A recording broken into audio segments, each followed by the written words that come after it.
The Parade of Lights will once again bring some festive energy to downtown Lloydminster for its 8th year. With even more on the event, here's Shelby Clark. Joining us today for Primetime Local News is Ryan LeBlanc with the Lloydminster Rescue Squad. Thank you so much for taking the time to speak with us today, Ryan. Yes, thanks for having me. Of course, no problem. We are finally kind of making it a circle back here now because we are speaking on the Parade of Lights event coming up. So what annual is this now?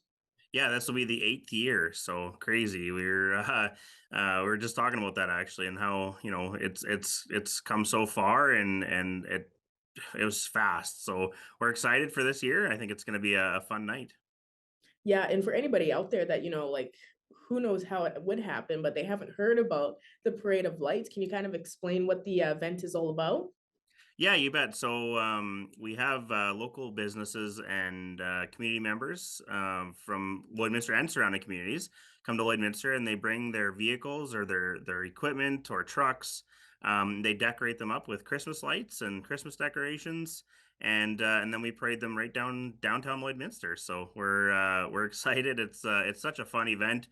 We've had it in the blistering cold, and we've had it when it's actually not bad out, and both temperatures, it just brings just as many people out. So we're excited to see everybody come out for this year, and it's gonna be fun. Oh yeah, of course, I was there when it was blistering cold out. We've done some shooting out there, which is always a fun time, but it's Yeah. always good response. So with those seven previous years, how would you say that response has been in the support? Amazing. We've done close to $70,000 in money raised back to charities in Lloydminster. So and when this event was developed, it was never meant for a fundraiser. People are just so giving around Christmas time, and they want to help. And so I think it's a good way to help some local nonprofits. And just having the kids come out and seeing the smiles on their faces is just an amazing thing to see. So we've done some really good things in through this event. With the Billy blankets in the Lloydminster Hospital, to helping right from the Lloydminster Exhibition Association and Kids Sport and the Men's Shelter. So we're excited that we're able to provide a little bit of support for these organizations. Now, when it comes to this year's Parade of Lights event, is there going to be some changes made for this year compared to last year? No, we aren't going to be hosting an indoor portion of the event this year, so it'll be just strictly the parade outside. So it'll start up on 56th Street again, and then downtown Highway 17 down to 46th, and then over to 49th Ave, and then back to the exhibition. So, the it'll be quite congested downtown, so make sure you get down there to get your spot early. And we do ask people don't park on the parade route, as it does create quite a cluster for the participants. So yeah, get your spot early and support some local downtown businesses while you're down there. And let's expand a little bit on just the details of when it is, what time, and all that, just for people to help get that out there if you can. Yeah, so this year it's on December 22nd. It's Thursday.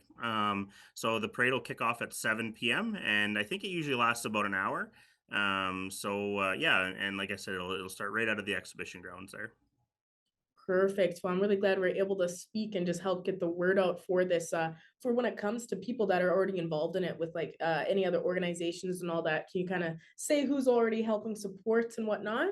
We're so grateful for our local media for helping us out with getting the word out there. It's so helpful when the community can be informed of what is happening. So and then we're working with the local organizations that are benefiting from the event with volunteers, and then as well as the local school that's going to help with the barricade. So, and if anybody would like to sponsor the event or support it, they can give us a shout or check us out on Facebook. Perfect. Awesome. Is there anything else you want to add, Ryan, that I may have missed out on when it comes to this event, or any more information on how people can help out and all that? But you think we covered everything? Yeah, no, I think we're good. And just make sure you jot down your calendar, December 22nd. Awesome. Perfect, Ryan. Once again, thank you so much for joining us today and giving us your time. You bet. You take care. Thanks, Shelby. Our Jace Mackey spoke with Lloydminster Interval Home ahead of the regimental ball. The Lloydminster RCMP Regimental Ball is coming back in 2023. The event will be taking place on March 4th. and I'm pleased to be joined today by the CEO of the Lloydminster Interval Home Society. Now, the reason we're talking is because the Interval Home is partnering with the RCMP to put on the event this year. So, Angela, can you tell us a little bit more about how this partnership came to be? So the Lloydminster Interval Home Society and the Lloydminster RCMP have had a relationship and a partnership for many, many, many, many years. Whether it be, having them come on site when needed, or having us train some of their members on domestic violence and some of our programs that are able to support survivors. Anything in between, there's been a partnership between the two of us for many, many years. So we were very excited when we were chosen to be the recipients of the 2023 proceeds from the regimental ball, and given the honor to co-host with them. So that was a very, very nice surprise. Very exciting to see this partnership taking place. Now, the goal for the 2023 Regimental Ball is to raise around $50,000 to go towards the Interval Home Society, and sponsorships are going to be a big way to raise some of that money. Can you take us through some of the different sponsorship opportunities that there are? Well, there's different levels of sponsorship opportunities. We have one presenting sponsor right now.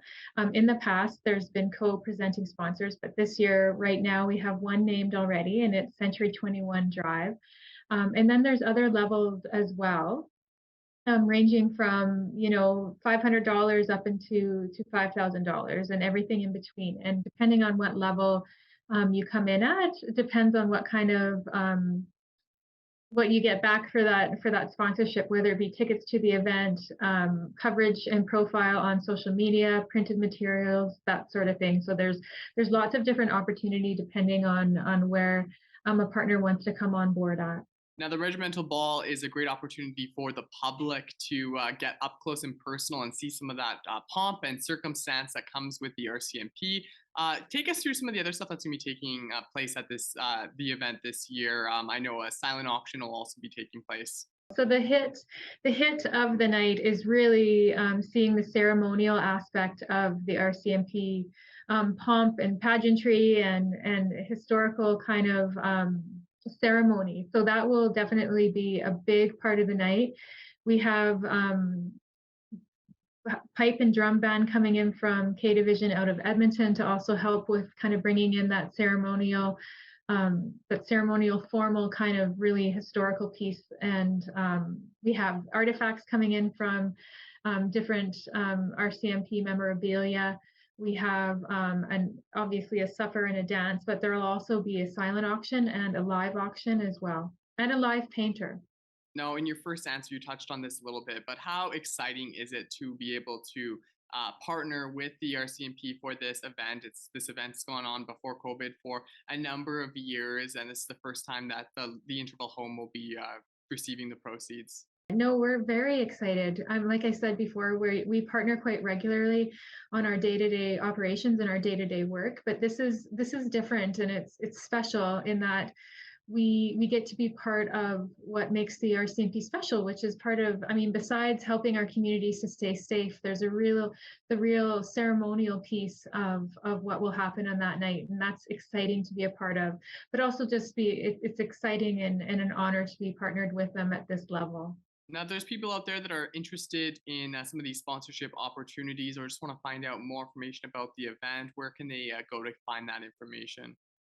Yeah, so if anybody's interested in finding out more about the Reg Ball itself, or about how to come online and support the event, they can definitely call the office here and ask for Maxine. All right, well, thank you so much, Angela, for taking some time to talk with us. It was a pleasure, and very excited to see this event coming back to Lloydminster.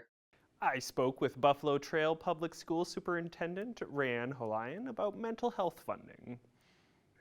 Hello and welcome to Ryan Holayan, the superintendent for Buffalo Trail Public Schools. Thank you so much for joining me today. Thanks for having me, Ian. It's great to be able to chat with you. So the first thing I wanted to ask before we get into this grant money and some of these partnerships that you're working with is just talking about how the school year is treating you so far. I know it's a big year of transition, starting to feel like a return to a normalcy. So I just wanted to know how things were going for you. Oh, that's a great question. It has been a fast and furious fall with putting our back to school activities back in place. So our year started out, our schools had muffin mornings and welcome back pancake breakfasts and lunches. And it was great to see our parents and community members back into our schools. And then, of course, our sports started up, and we've had volleyball and track and field, and our basketball is started. We have great representation in zones and provincials for our athletic programs. And now we are in the middle of Christmas concerts, and I have an opportunity to see many of our children perform coming to the end of the month here. So I'm looking forward to that. Our schools have been busy. School startup has been great in Buffalo Trail. Well, that's so glad to hear. And, the return to all of those in-person activities, especially with parents and community, is so fantastic. Yes. So the main reason I wanted to talk to you today is about some pilot programs that it sounds like are being expanded throughout Buffalo Trail, and specifically WOW, which is Wainwright on Wellness, as well as Vibe, which is Vermilion is being empowered. So I wanted to ask you a little bit about those programs and some of the things that are happening with them with this new grant. Yes, absolutely. So the government put in approximately $40 million into additional partnerships for pilot mental health projects. So in Buffalo Trail, we are extremely fortunate. We work in our northern schools with Vermilion is being empowered. So that's our vibe. And then in most of our south schools, the Wainwright on Wellness. And this partnership through WOW extends that mental health universal support programs to schools such as Provost, Amisk, Edgerton, Dr. Fulkins, and Chauvin. So schools that didn't have that universal support programming now will be able to have that universal programming within the schools. So we're extremely fortunate to be able to receive almost $600,000 over the next 2 years for this partnership. That's amazing. Based on my research on WOW and some of the services that they provided in the past, whether it be educational materials or activities, are those the sorts of things that are being extended into these new schools, or are there other things? Yeah, so we're extremely fortunate. Some of it is art programming or cooking, events and presentations that happen to our students. So we can support and maintain positive mental health, self-esteem, positive, healthy relationship building, resilience, and how to build resilience, some mindfulness activities, and self-help seeking behaviors that students are able to help themselves when they get into situations where they might be feeling a little anxious. What are those tools we need in our toolkit to be able to help us out? And how long has the relationship with WOW existed with Buffalo Trail? That is a tricky question for me. Okay. So many years, we've had WOW and Vibe for, I would think, at least 10 years in our school division. We are extremely fortunate, excellent staff. Our schools commend these programs and the supports that's available. So we're really excited to extend those to the remaining schools in Buffalo Trail Public Schools. Absolutely, take that long-term partnership where you've seen fruitful results and then extend it into, the remaining schools under this umbrella. It sounds like it's really going to be positive. It will absolutely be positive. And they work in conjunction with existing in-house staff that we also have. So our schools, we have 5 social emotional coaches, and our director of inclusion works closely with those staff members and ensure that we have some of those one-on-one or family supports for social, emotional, and behavioral challenges that they might encounter in schools. And they also work with families as well, and would be able to support families if they need outside agencies to be supporting students in our schools. Well, it looks like, you're heading into the new year on such a positive note, and I really hope that the holidays treat you well as everyone at Buffalo Trail. Thank you very much. We hope that all of our families have a great holiday season. Thanks, Ian.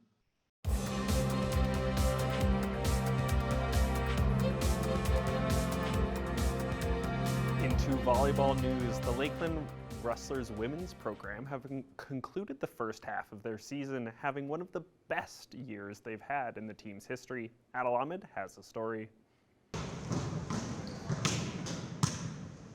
As they head into the Christmas break, the Rustlers Women's Volleyball Club are sitting 10-1 in the ACAC. That's good for second in the entire league. Although they faced a tough loss against the Augustana Vikings heading into the 4-week break, head coach Austin Dyer says it's been, quote, a special season up to this point. I don't know that I've ever had a team that has this much firepower, and I've coached some very, very talented, good teams in my time here. But with this group, we have a number of very dynamic players. One of those dynamic players, an outside hitter from Sturgeon County, Alberta, Lana Matthews. The third-year player is in her first season with the Green and White and says it's been full of positivity all around. Talking with Austin and everything, just like everything within my own game is improving, and I feel like that's supporting the team. Everything with that's like getting stronger, better. I'm more supportive, and the team, like collectively, we're just getting so much stronger. She's getting better as the weeks go by, and as she's trying to figure out and morph into how we play volleyball here and how we do things here. As she's settling into those different pieces, we're starting to see her definitely improving, get better, and I'm just really excited to see where that's going to go. As far as where the team can go from here on, it can only be upwards. But as the team echoed multiple times throughout Wednesday's practice, there's always room for improvement, regardless of your record.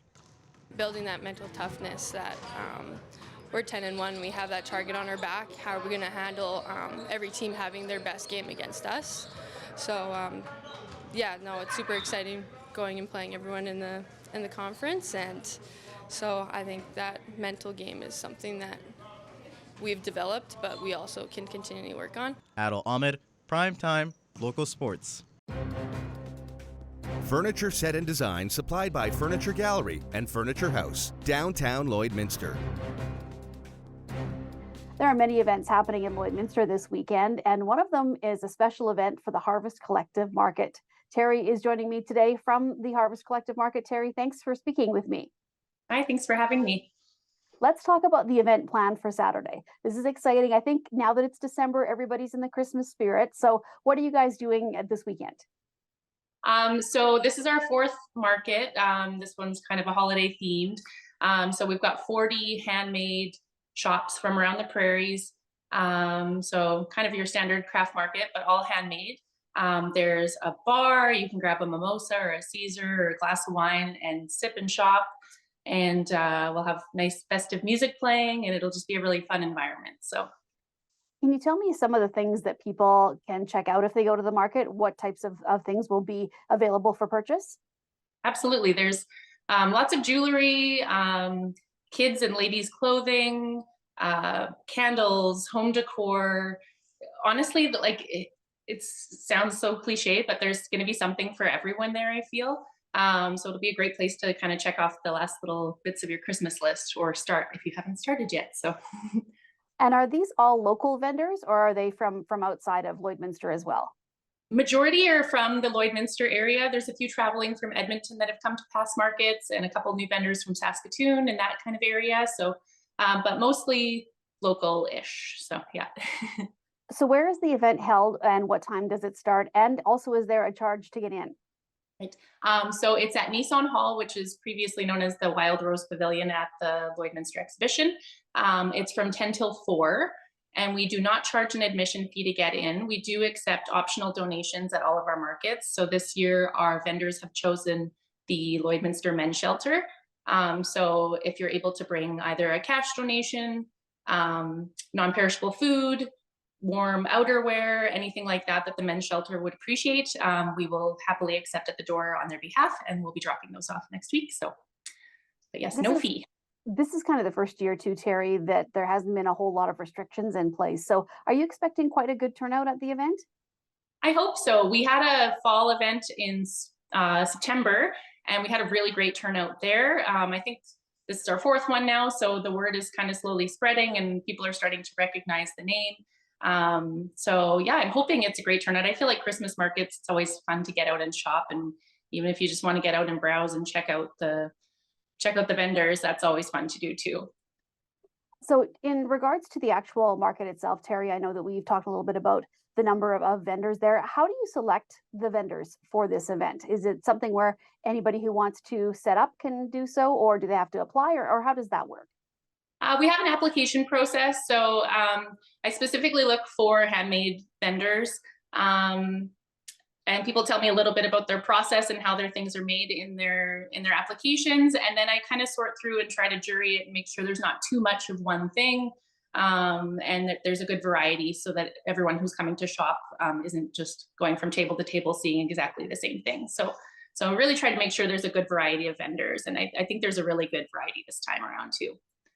If people are looking for more information or if they want to check out a list of vendors, Terry, what is the best place to find all of that in one place?